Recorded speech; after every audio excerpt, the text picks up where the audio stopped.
Lord ramie ranger, अब आपको क्या दिख रहा है? मतलब आप लंदन में बैठे इस पूरे युद्ध को मॉनिटर कर रहे हैं, यूरोप की नजर से भी देख रहे हैं। अब ईरान तो कह रहा है कि हमको ये मंजूर ही नहीं है जो वो कह रहे हैं, हम अमेरिका इजराइल के लिए तो कभी रास्ता हॉर्मुज का खोलेंगे ही नहीं। ऐसे में अगर ये स्थिति इसे ऐसे युद्ध की चलती है, कैसे देख रहा है इसे इंग्लैंड? और अंजना जी, सबसे पहले इसको धर्म युद्ध कहना एक बहुत गलत चीज है, क्योंकि ये majority of the Muslims are with Donald Trump. तो इसलिए इसको धर्म युद्ध कहने की जरूरत नहीं कि most of the country, even Saudi Arabia is supporting America against Iran, because Iran itself has made road for its own back. देखो, सबसे पहले हमारे हिंदी में कहावत होती है, डरे सो जो पाप कमाए। अगर आपके कुछ छुपा नहीं रहे, कोई आप न्यूक्लियर बम नहीं बना रहे या एनरिचमेंट नहीं कर रहे, सबसे पहले तो आपको न्यूक्लियर एनर्जी की जरूरत नहीं। आपके पास इतना तेल है, दुनिया को सप्लाई कर रहे हो, तो एनर्जी की तो कोई तकलीफ है नहीं आपको। उसके बाद मुझे याद है अहमदी नज़ा, इनका एक छोटा सा होता था जो प्रेसिडेंट था, उसने कई दफ़ा कहा था कि हम ईरान इसराइल को वाइप अप कर देंगे। एक तरह आप अपने घर के दरवाजे खोल के लोगों को दिखाते नहीं आप क्या कर रहे हो, दूसरी तरफ आप थ्रेट देते हो, तो that creates a suspicion. People are suspicion. Israel is a small country.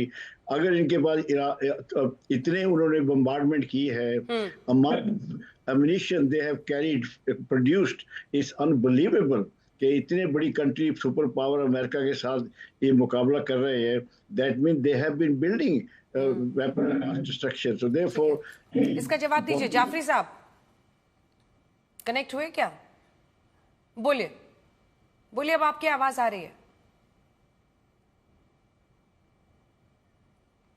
फिर किसी वजह से अब मैंने तो पूरा साथ दिया। सुशांत सरीन जी, अब मैं आपसे इस चर्चा, आपसे और जनरल मेस्ट्रान से, दोनों से पूछती हूँ। बोलिए बोलिए जाफरी जी, आवाज आ रही है? इसके बाद मैं आ रही हूँ सुशांत जी। कनेक्शन नहीं हो पा रहा।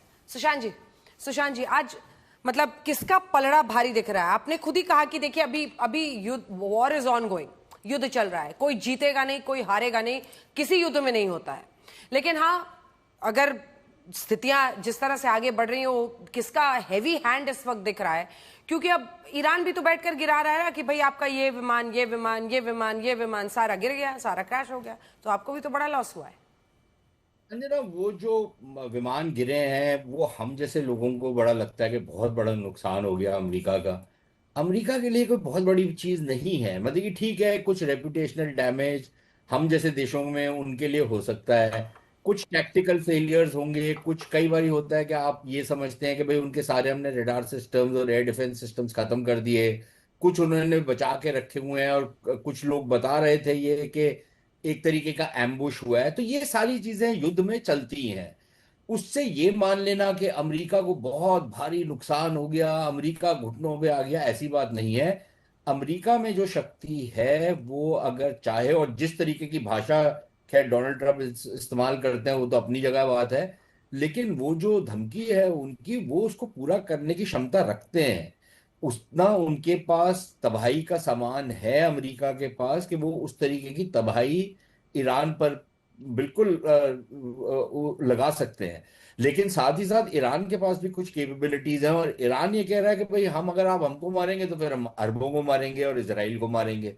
और उनकी जो भी क्रिटिकल इंफ्रास्ट्रक्चर है, पानी के प्लांट, तेल के प्लांट, उन सबको हम तबाह करेंगे।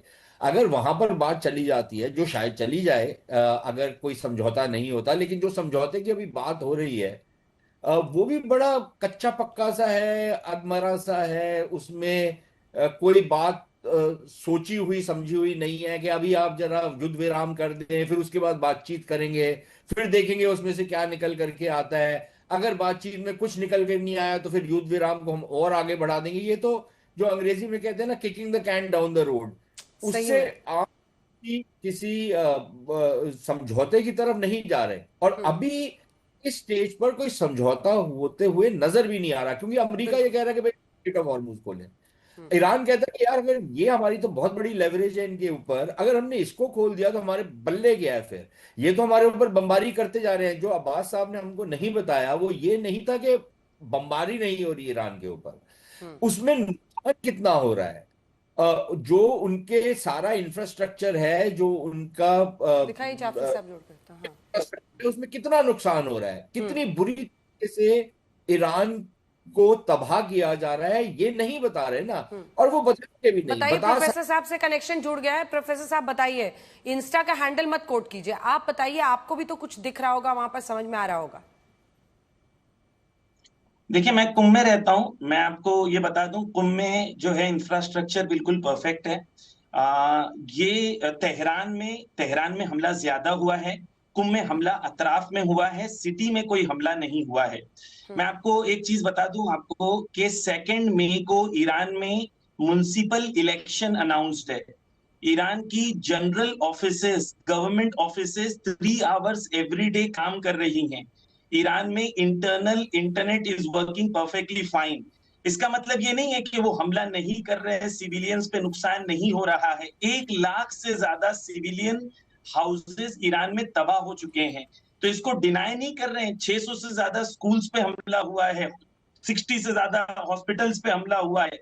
लेकिन ये कह देना कि ईरान का इंफ्रास्ट्रक्चर तबाह हो गया और ईरान में इंफ्रास्ट्रक्चर नहीं बचा, ये तो ईरान के को नहीं जानते। ईरान 1,60,000 किलोमीटर ईरान की साइज है, हाफ ऑफ इंडिया है ईरान। ये बड़ी खबर देखिए, आप इनकार कर रहे हैं कि कई जगहों पर हुआ है, कई जगह नहीं, लेकिन इजराइल यूएस ने ईरान की MIT पर, इससे पहले भी कई यूनिवर्सिटीज पर हमले हुए हैं।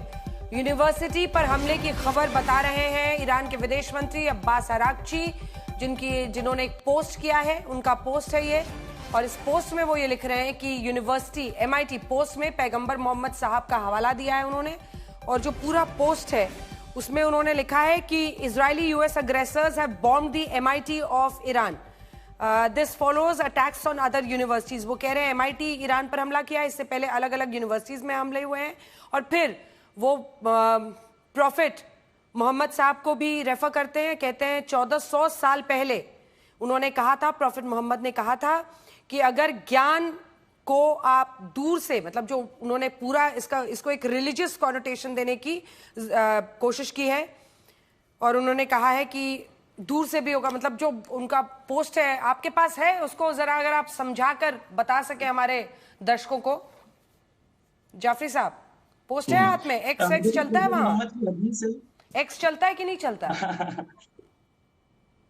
सब चलता है मैडम। यहाँ पर इन लोगों के पास खुद का यूट्यूब है, खुद का ईबे है, खुद का इनकी दीवार है, खुद के इन लोगों के नेटफ्लिक्स हैं, खुद के ठीक है, लेकिन फिर भी अमेरिका से बात करने के लिए एक्स पर ही आना पड़ रहा है। पढ़ के बताइए ना क्या लिख रहे हैं एक्स पर।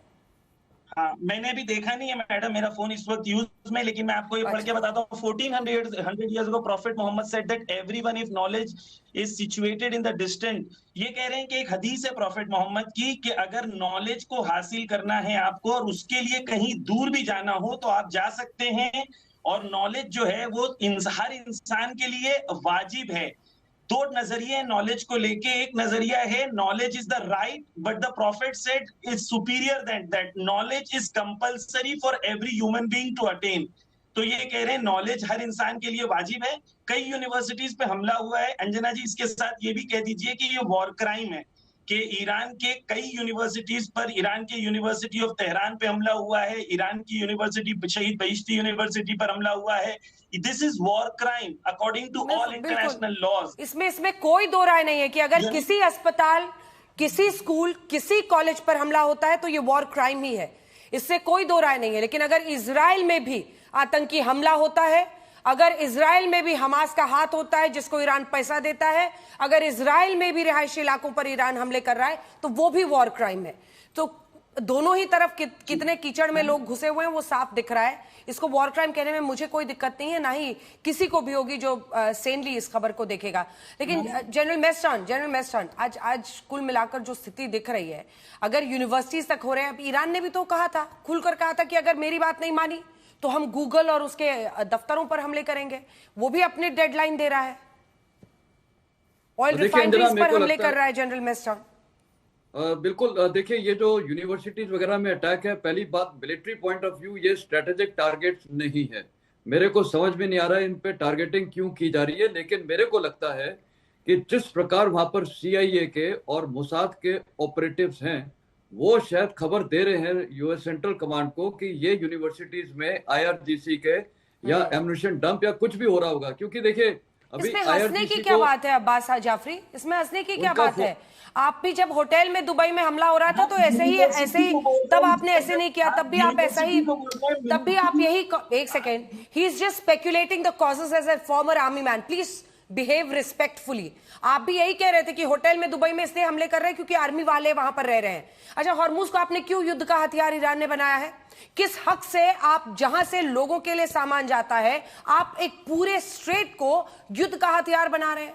आप अरामको ऐसे ऑयल रिफाइनरीज पर हमला कर रहे हैं, वहां घुस के अमेरिकी सैनिक बैठे हुए हैं, क्या बात कर रहे हैं?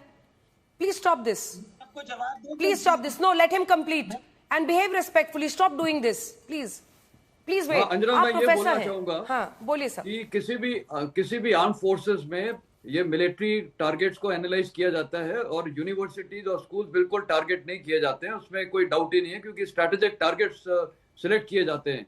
और ये अभी शायद वहां जो इनके ग्राउंड ऑपरेटिव्स हैं मोसाद के, CIA के, वो बिल्कुल टाइमली इनपुट्स दे रहे होंगे कि यहाँ IRGC का कोई स्ट्रक्चर आ गया है या कोई वहां पर फोर्सेज है, कुछ भी पॉसिबल है। देखिए, मैं तो वहां ग्राउंड में नहीं हूं, तो इसीलिए टारगेट किया जा रहा। अदरवाइज आप बोलिए, ये यूनिवर्सिटीज को डिस्ट्रॉय करने के लिए अमेरिका और इसराइल को मिल क्या रहा है? उनके लिए आज सबसे बड़ी जो पावर है वो है IRGC।